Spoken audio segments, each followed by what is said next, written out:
राम राम सभी को। आज हम हरियाणा जीके की अगली क्लास करेंगे, जिसमें हमने हरियाणा जीके के यानी क्वेश्चन कर लिए और उसके आगे आज हरियाणा जीके के कुछ क्वेश्चन 25 क्वेश्चन आज हम आपको कराएंगे। और आप सभी से मेरी रिक्वेस्ट है कि इस क्लास को शुरू करने से पहले इस जो मेरा चैनल है ये अंकित ग्रोवर के नाम से, इसको ज़्यादा से ज़्यादा सब्सक्राइब करें और कमेंट भी करें कि आपको ये क्लास कैसी लगी, शेयर भी करें ताकि मैं भी मोटिवेट हूँ और आपके लिए हर रोज़ नए से नए क्वेश्चन लेके आऊँ, ताकि आपके जो एसएससी के एग्ज़ाम है या अदर कोई कम्पिटिटिव एग्ज़ाम है उसमें आपका पूरी हेल्पफुल मिले। ऐसे ऐसे क्वेश्चन लेकर आऊँ मैं आपके लिए। और मैं आपको इंग्लिश का भी कराता हूँ ताकि आपके कम्पिटिटिव एग्ज़ाम या स्पोकन इंग्लिश में काफ़ी हेल्पफुल रहती है, जो ग्रामर कराता हूँ उसके लिए। तो आपसे भी रिक्वेस्ट है कि मेरी इस वीडियो को ज़्यादा से ज़्यादा शेयर करें, लाइक करें, कमेंट भी करें और सब्सक्राइब करें मेरे चैनल को। आज हम करते हैं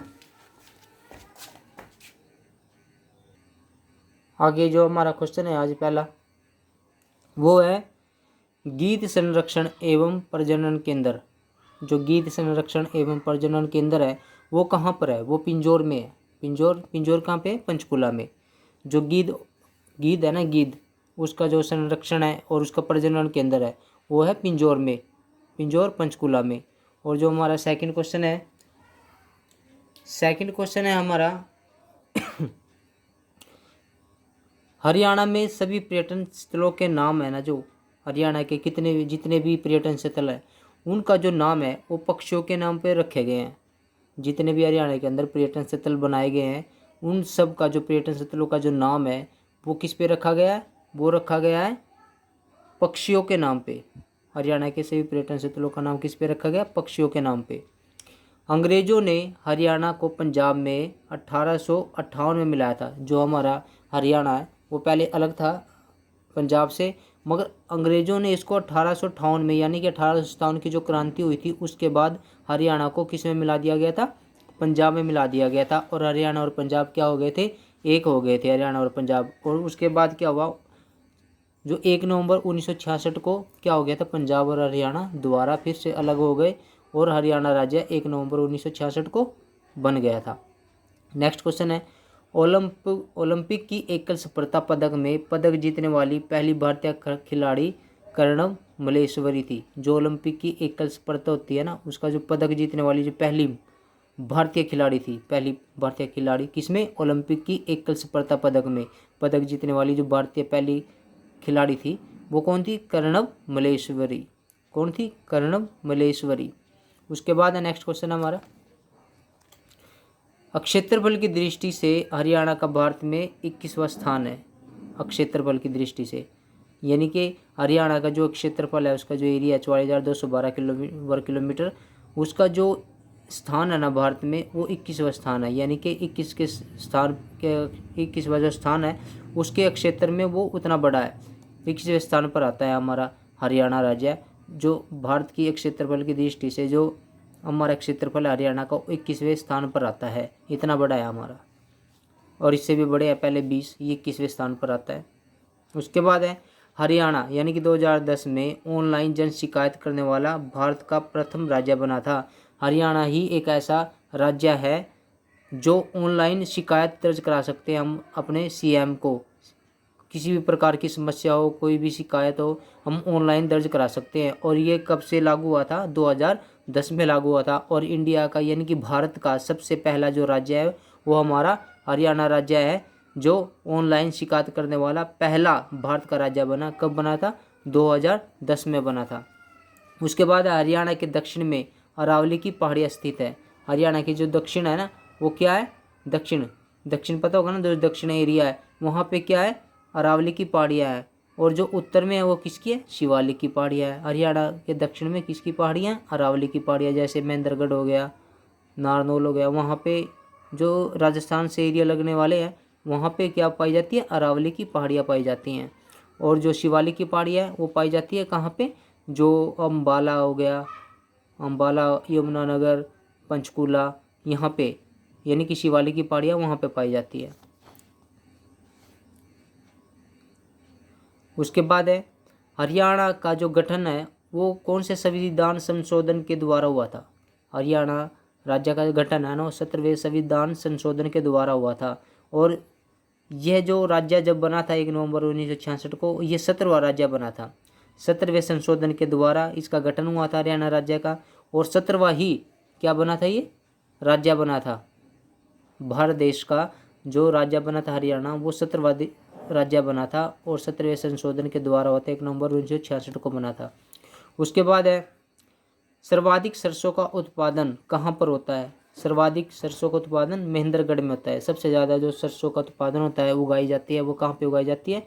वो उगाई जाती है महेंद्रगढ़ में। कहाँ पे उगाई जाती है? महेंद्रगढ़ में। उसके बाद है भिवानी टेक्सटाइल मिल की स्थापना कब हुई थी? 1937 में हुई थी।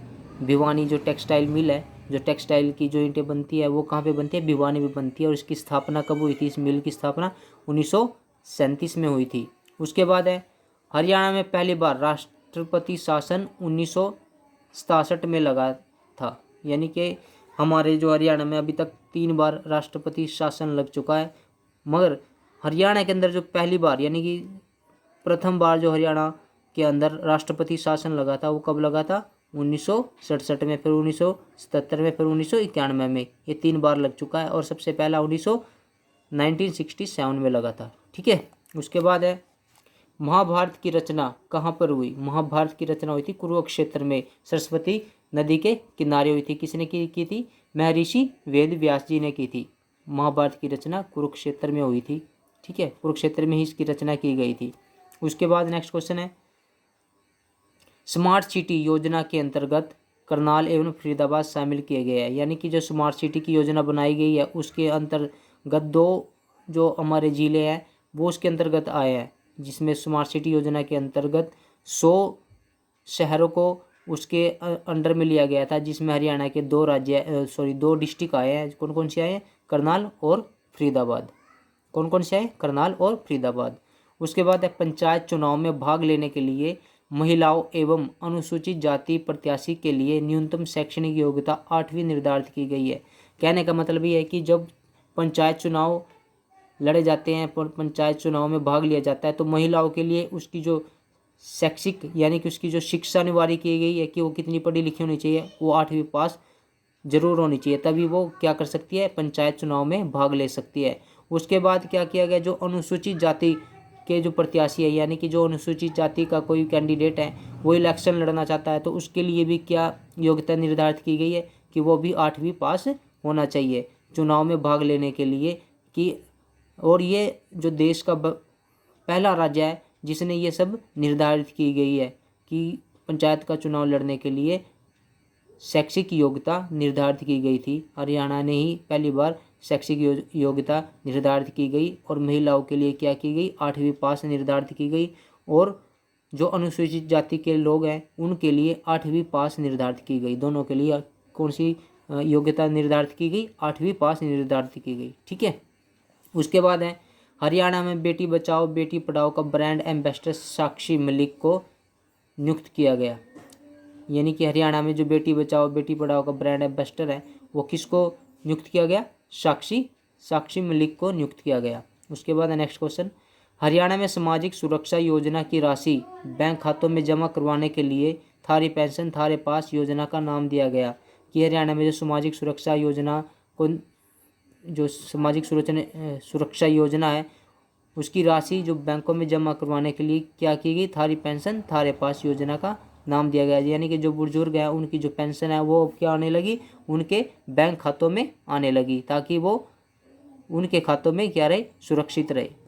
उसके बाद है हरियाणा का जो क्षेत्रफल है एनसीआर के अंतर्गत कितना आता है? 57% आता है। यानी कि 57% एनसीआर के अंतर्गत आता है। उसके बाद हरियाणा में जिले कितने आते हैं? 17 जिले आते हैं एनसीआर के अंतर्गत। कितने जिले आते हैं? 17 जिले एनसीआर के अंतर्गत आते हैं। और जो क्षेत्रफल है वो कितना है? 57% एनसीआर के अंतर्गत आता है और 17 जिले एनसीआर के अंतर्गत आते हैं। उसके बाद है गुरुग्राम शहर को मिलियन सिटी भी कहा जाता है। गुरुग्राम है जो हमारा शहर है, उसको क्या कहा जाता है? मिलियन सिटी भी कहा जाता है। उसके बाद है देश की पहली सीएनजी ट्रेन जो देश की पहली सीएनजी ट्रेन चली थी वो रेवाड़ी से रोहतक तक चलाई गई थी। यानी कि हरियाणा के अंदर ही सीएनजी ट्रेन है, जो देश की पहली ट्रेन थी वो चली थी। और वो कहाँ से चली थी? रेवाड़ी से रोहतक तक चली थी। उसके बाद है